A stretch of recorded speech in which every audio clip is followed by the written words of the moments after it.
जय श्री राम सभी भाइयों को। भाइयों, आजकल देश में जो कुछ भी हो रहा है उसके हिसाब से कुछ ऐसे टॉपिक हैं जिन पे बात करना बहुत ज़्यादा ज़रूरी है। जैसे कि आप लोग जानते हो कि यूपी और महाराष्ट्र और राजस्थान, ये तीनों ही हमारे देश के विभिन्न अंग हैं। लेकिन आजकल इसमें ऐसा चल रहा है जैसे महाराष्ट्र एक अलग देश है, राजस्थान एक अलग देश है, यूपी एक अलग देश है। ये चीज़ें नहीं होनी चाहिए। अगर सुप्रीम कोर्ट का एक नियम है कि आपकी आवाज़ ध्वनि लाउड स्पीकर नहीं बजने चाहिए, किसी को भी परेशानी नहीं होनी चाहिए, तो उसको पालन करो। सुप्रीम कोर्ट देश की है, किसी के एक आदमी की तो है नहीं। या वो हिंदुओं के लिए तो है नहीं, या सिर्फ वो मुसलमानों के लिए तो बैठी नहीं है। लेकिन सुप्रीम कोर्ट के कुछ नियमों को मैं ऐसे मुद्दे हैं जिनको उठाना ज़रूरी है। क्योंकि एक देश का होने के नाते कई चीज़ें हैं जो मन में सवाल पैदा करती है। और वो ये शक भी पैदा करती है कि क्या सुप्रीम कोर्ट सिर्फ हिंदुओं पे प्रतिबंध लगाने के लिए बैठी है। क्योंकि देखी जाए तो बहुत सी ऐसी चीज़ें हैं जिस पे सुप्रीम कोर्ट पे हमें, मैं सच बताऊं तो मुझे बड़ा गुस्सा आता है। मुझे नहीं पता कि आपका एजेंडा क्या है, आपकी सोच क्या है, आपके लिए सुप्रीम कोर्ट क्यों मायने रखती है, लेकिन मुझे बहुत गुस्सा आता है। मैं कई बार सुप्रीम कोर्ट को पागल भी बोल देता हूँ, और बुरा भी बोलने में मुझे कोई डर नहीं है। मैंने किसी का कुछ बुरा नहीं किया जो मैं डरूँ। जहांगीरपुरी में जेसीबी चलता है, सुप्रीम कोर्ट 2 घंटे के अंदर उसको रुकवाने के आदेश दे देता है। हरिद्वार में जो हमारे हिंदू साधु संतों की धर्म संसद थी, सुप्रीम कोर्ट ने उस पर रोक लगा दी, जो कि अभी तक हुई भी नहीं है। वहाँ पे ये कहा जाता है कि यह धर्म संसद भड़काने के लिए की जा रही है। क्या सुप्रीम कोर्ट देवता है कोई जो उसे पहली से बात पता लग गई? ये सिर्फ और सिर्फ एक पर्सन को टारगेट किया जाता है, जैसे कि कांग्रेस पार्टी या विरोधी पार्टी जितना भी बोलती है कि सिर्फ मुस्लिम को टारगेट किया जा रहा है, सिर्फ मुस्लिम को टारगेट किया जा रहा है। ऐसी सुप्रीम कोर्ट है, ये हिंदुओं को टारगेट करती है। अब इसके बहुत सारे उदाहरण हैं। अब मैं आपको बताता हूँ, जहांगीरपुरी का जो दंगा हुआ उस पे सबसे पहले सुप्रीम कोर्ट ने रोक लगाई। चलो, वो दिल्ली में हुआ, सुप्रीम कोर्ट दिल्ली में ही बैठा है, तो चलो ये मामला हम समझ सकते हैं कि डायरेक्ट वहाँ के वकील सीधा सुप्रीम कोर्ट गए, छोटे मोटे कोर्ट में नहीं गए। सुप्रीम कोर्ट ने रोक लगा दी। इस देश में ऐसे हज़ारों केस हैं जो कई सालों से चल रहे हैं, लेकिन ऐसे मामलों में सुप्रीम कोर्ट रात को जाग जाता है। आतंकवादियों के लिए रात के 12 बजे कोर्ट खोल देता है। कई लोगों के लिए कुछ भी कर सकता है। अब आ जाते हैं हम घूम फिर के बात महाराष्ट्र पे। महाराष्ट्र में नवनीत राणा एवं उनके पति श्री रवि राणा, दोनों दंपतियों के खिलाफ देशद्रोह का केस दर्ज है। क्यों? क्योंकि उन्होंने हनुमान चालीसा पढ़ने की बात कही। पहली बात, हिंदुस्तान में हनुमान चालीसा पढ़ी जाएगी, उसको कोई नहीं रोक सकता। अभी जो लोग रोक रहे हैं उनको रोकने दो, कुछ साल बाद उनको अपने आप पता चल जाएगा। हम हिंदू तलवार नहीं उठाते, लेकिन आवाज़ उठाते हैं। और मेरे साथ जितने भी हिंदू हैं ना, वो मिल के आवाज़ उठाएं, हम साथ देंगे आपका। सबसे बड़ी बात यह है कि राणा दंपत्ति को जिस तरीके से हिरासत में लिया गया या उनके खिलाफ़ केस किया गया, उनके खिलाफ़ कार्रवाई की गई, देशद्रोह का केस दर्ज किया गया, ये सब चीज़ें गैर कानूनी है। ये हम भी मानते हैं, आपको भी पता है। क्योंकि उन्होंने 3:30 बजे प्रेस कॉन्फ्रेंस करके अपना कार्यक्रम रद्द किया। एफआईआर दर्ज होती है 4 बजे, गिरफ्तार होते हैं 4:30 से 5 बजे। अगर उन्होंने 3:30 बजे अपना कार्यक्रम रद्द कर दिया तो 4 बजे एफआईआर दर्ज होने का क्या मतलब? ये वहाँ के न्यायालय को नहीं दिखता, ये वहाँ के हाई कोर्ट को नहीं दिखता। उन्होंने कोई बेल नहीं दी, सीधा 14 दिन की रिमांड दे दी, जेल दे दी कि 14 दिन के लिए जेल में रहेंगे, 14 दिन के बाद सुनवाई होगी। आज 29 तारीख को सुनवाई हुई, तो आज के दिन भी मना कर दिया कि अब सुनवाई कल के दिन होगी।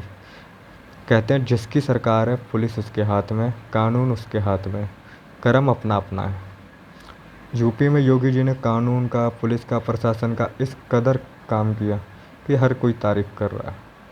यूपी में सिर्फ सबसे पहले मस्जिदों के लाउड स्पीकर कम नहीं हुए, सबसे पहले मथुरा में हमारे श्री कृष्ण के भगवान के मंदिर में लाउड स्पीकर हटाए गए। गोरखनाथ मंदिर में, जहाँ के मठ हैं हमारे बाबा योगी आदित्यनाथ जी, वहाँ के लाउड स्पीकर हटाए गए। और जो बाहर की तरफ लाउड स्पीकर था उसको मुंह मंदिर की तरफ कर दिया गया ताकि आवाज़ बाहर की तरफ ना जाए। उसके बाद बारी आई मस्जिदों की, उनकी भी आवाज़ कम हुई। आज पूरे दिन यूपी में एक भी नमाज रोड पे नहीं पढ़ी गई है। अलविदा नमाज होती है ना इन लोगों की कुछ, हाँ यही होती है।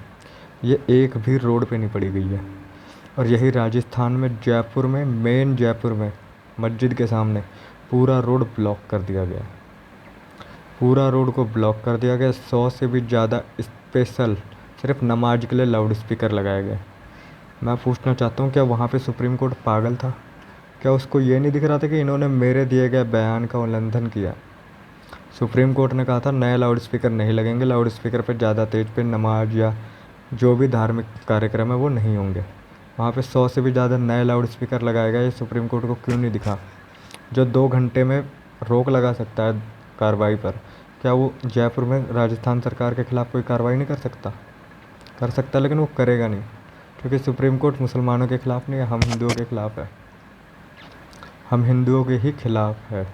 ये बात मेरी सुन लो हिंदू अच्छे से, ठीक है? और अब बात करते हैं, क्या राजस्थान में रोड ब्लॉक करके हज़ारों मुस्लिम एक साथ नमाज पढ़ रहे हैं, ये सही है? कतई सही नहीं है। पूरी दुनिया में सबसे ज़्यादा मुस्लिम लोग हिंदुस्तान में हैं, और वो लोग कहते हैं हम खतरे में हैं। अरे अभी तो 30% मुस्लिम है हिंदुस्तान में, शुक्र मनाओ तुम लोग अजान की आवाज़ सुन के सुबह उठते हो। जिस दिन 40% हो गया ना, बम गोले बरसेंगे तुम्हारे घर के बाहर, तब हनुमान चालीसा पढ़ लेना, तब शिवरात्रि की पूजा कर लेना। और ये जो हिंदू है ना, जो शिवरात्रि वाले दिन महाकाल का नाम लिख के फ़ोटो खींच के इंस्टाग्राम पे डालते हैं, फेसबुक पे डालते हैं, अपने अलग अलग चीज़ों पे डालते हैं, ये सिर्फ वहीं तक सीमित है। तुम्हारे अंदर औकात नहीं है कि तुम अपने भगवान के लिए खड़े हो सको, तुम अपने धर्म के लिए खड़े हो सको। तुम सिर्फ फ़ोटो खींच के डालना जानते हो, बताना जानते हो, और कुछ नहीं कर सकते। अगर कर सकते हो तो साथ दो। एक देश में एक कानून लागू होना चाहिए। इसके सपोर्ट में सोशल मीडिया पे जितनी जगह आप पोस्ट कर सकते हो करो, जितनी जगह आप कमेंट कर सकते हो करो। चाहे आप इंस्टाग्राम चलाते हो इंस्टाग्राम पे, यूट्यूब चलाते हो यूट्यूब पे, फेसबुक पे, जिस मर्जी जगह, ट्विटर पे, जहाँ चाहे। एक देश एक कानून बहुत ज़रूरी है, सीएए बहुत ज़रूरी है, एनआरसी बहुत ज़रूरी है। जिस दिन ये लागू हो गया, मुसलमान अपने आप औकात पे आ जाएगा। और जो इस देश का मुसलमान है ना सच्चा, जैसे मेरे कुछ दोस्त हैं मुसलमान जो हमारे साथ मंदिर भी जाते हैं, हर जगह जाते हैं, वो लोग बहुत अच्छे लोग हैं। वो इस कानून का विरोध नहीं करेंगे, इस कानून को मानेंगे, और जो विरोध करेंगे आप समझ लो वो आपका भाई नहीं है। म्यांमार में बौद्ध धर्म ने रोहिंग्या मुसलमानों को क्यों निकाला? वहाँ के एक बौद्ध ने कहा है कि गाय को रोटी देने वाला और गाय को रोटी के साथ खाने वाला कभी भाई नहीं हो सकता। उन्होंने लाख प्रयास करे मुसलमानों को समझाने का, मुसलमानों को देश में रहना है तो कुछ नियम पालन करने पड़ेंगे, हमारे हिसाब से भी जीना पड़ेगा, हमारे धर्म को भी सम्मान करना पड़ेगा, लेकिन इन्होंने नहीं किया। बुद्धों ने अपने आप को बचाया, अपने धर्म को बचाया, और रोहिंग्या मुसलमानों को म्यांमार से भगाया। अब वही समय आ रहा है हिंदुस्तान में भी। मैं कहता हूँ मत भगाओ। अगर आपने नहीं भगाना मत भगाओ। अगर आपके दिल में दया है कि किसी का रोटी पेट मिल जाएगा, किसी को रोजगार मिल जाए, बहुत अच्छी बात है। ये तो हमारा भाईचारा है, ये तो हमारा धर्म है, हम इस तरह तो कर ही सकते हैं। लेकिन अगर वो ये बात करेंगे कि गाय को काटेंगे, ये करेंगे, हमारे यात्रा में पथराव फेंकेंगे, पत्थर फेंकेंगे, तलवार से मारेंगे, तो ये हम कतई बर्दाश्त नहीं करेंगे। इस देश में अगर आज शांति है और हिंदू जिंदा है, तो उसका सबसे बड़ा योगदान कानून का नहीं है। ये भूल जाओ कि इसमें कानून का योगदान है। सबसे बड़ा योगदान आरएसएस का है, बजरंग दल का है, वीएचपी का है, और इनके साथ हमेशा खड़े रहो, क्योंकि ये आपके साथ खड़े हैं। ये अपने हित के लिए नहीं खड़े हैं, ये देश के लिए खड़े हैं, अपने धर्म के लिए खड़े हैं। मैं सिर्फ आप लोगों से इतना बोलना चाहूँगा, अगर मेरी बात पसंद आई हो तो लाइक करें, शेयर करें, कमेंट करें। अगर मुझसे कुछ गलती हुई हो तो माफ़ करें, लेकिन हाँ, अगर कोई मुसलमान बोलेगा कि मुझे माफ़ करें तो मैं जूते मारूंगा। जय हिंद, जय भारत।